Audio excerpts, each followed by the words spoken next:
is when you compare your suffering to the infinite, immeasurable love and grace of God.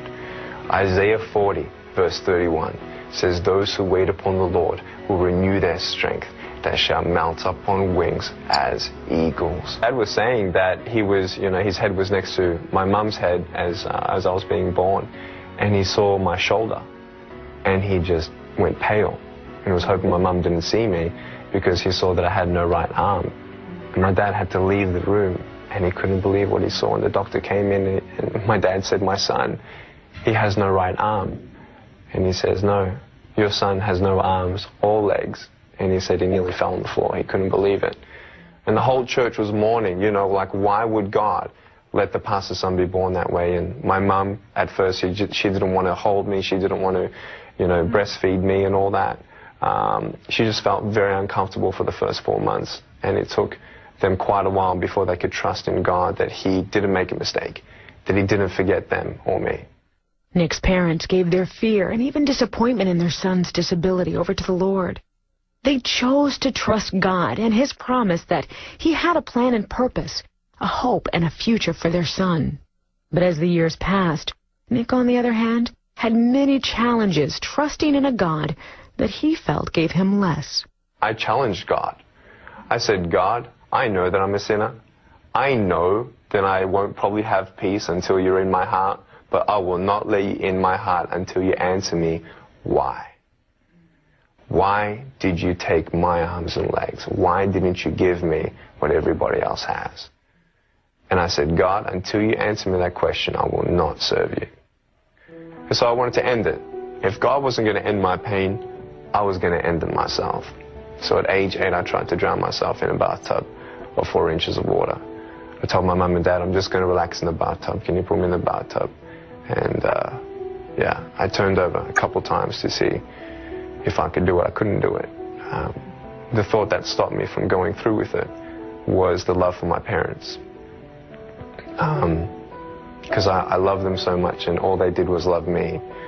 And I thought to myself, if I actually went through with this, I pictured my funeral, I pictured my parents, and also was guilt on their shoulders that they couldn't have done more. That would be the last time Nick would attempt suicide, but it wouldn't be the last time he would come face to face with those deep issues that made him want to end the pain. And that's when I started seeing that there is no point in being complete on the outside when you're broken on the inside. And I found out that God can heal you without changing the circumstance. What was it specifically for you that made you say, "Lord, I'm going to trust your word because I know it's true. I'm going to trust you even if I don't know what you have in store for me tomorrow"? Right. Because there was nothing else I could find. There was nothing else that could give me peace. I knew arms and legs wouldn't give me peace anyway, arms and legs alone. I needed to know the truth of who I am, why I'm here, and where I'm going when I'm not here. But once we realize that when we read the Word of God and you know the truth of who you are, I am not a man without arms and legs. I am a child of God. I am forgiven of my sins. I'm an ambassador of the King of Kings and Lord of Lords. I'm nothing but a servant of the Most High God. This is not about Nick. It's not about Nick's capacity and capability to become this conqueror. I am nothing. I'm nothing.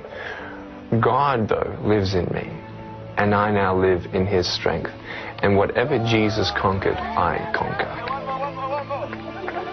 I believe if God doesn't give you a miracle, you are a miracle of God for somebody else's salvation.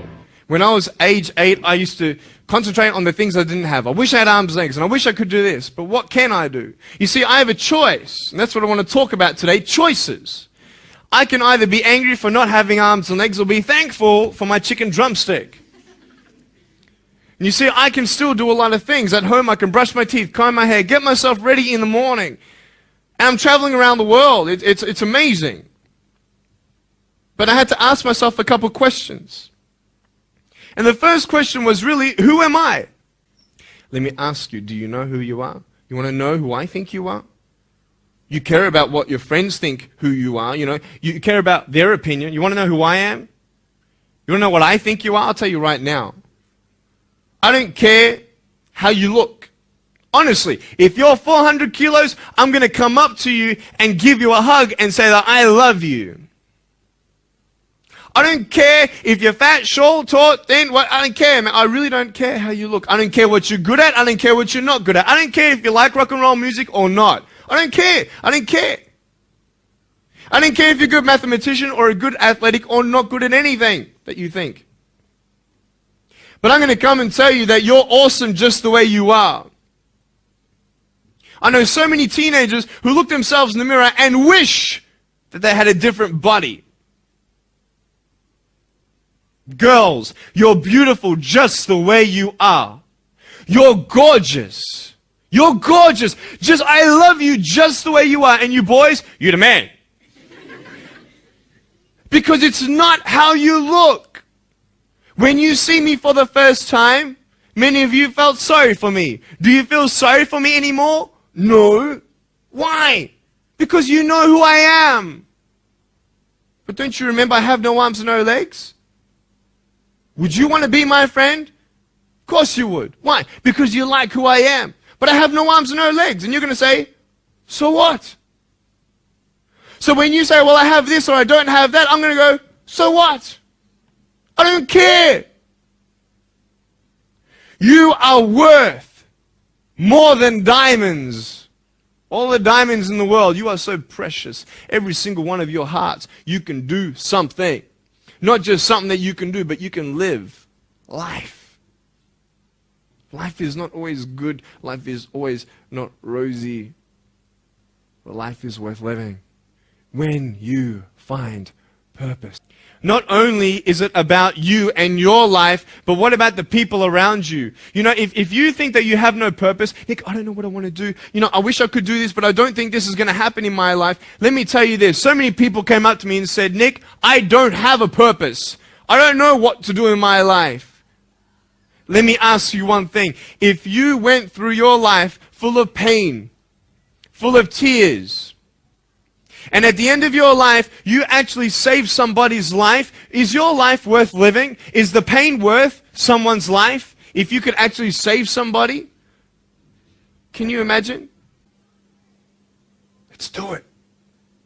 Let's wake up. Do you know for you to learn something, it was actually learnt by somebody else? And anything that anybody else learns, you can actually learn. Makes sense, right? How do you know this is black? Because someone taught you it was black. Why? Because someone learned that this was black. And you were able to learn that this was black by someone teaching you. Nothing's really beyond your reach. Understand what I'm saying? But we're not all good at maths. We're not all good at athletics. We're not all good at, you know, maybe telling colors. Big deal. Find what you love to do. Ladies and gentlemen, girls and boys, what this world needs is a little wonder.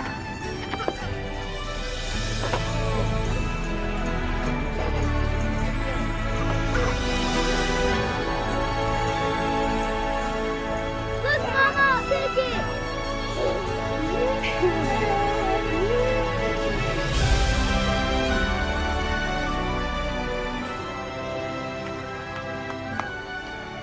Splendid, isn't it?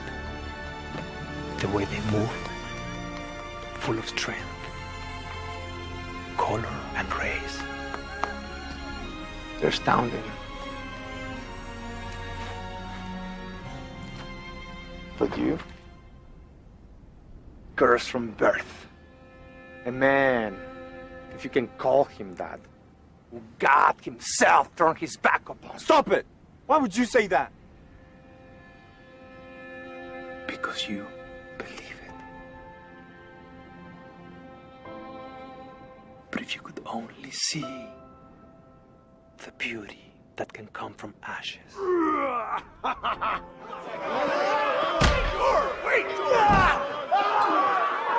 I'm pulling it down, I swear I will!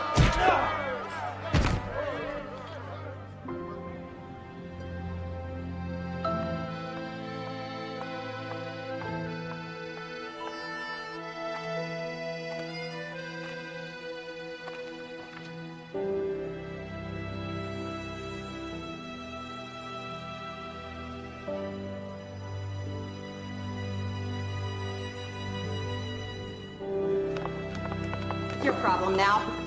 You're no good to me, so get out.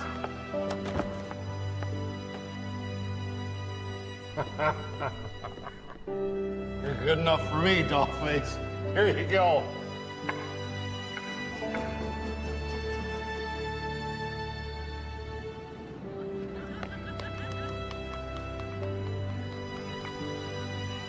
But they're different from me. Yes, you do have an advantage. The greater the struggle, the more glorious the triumph.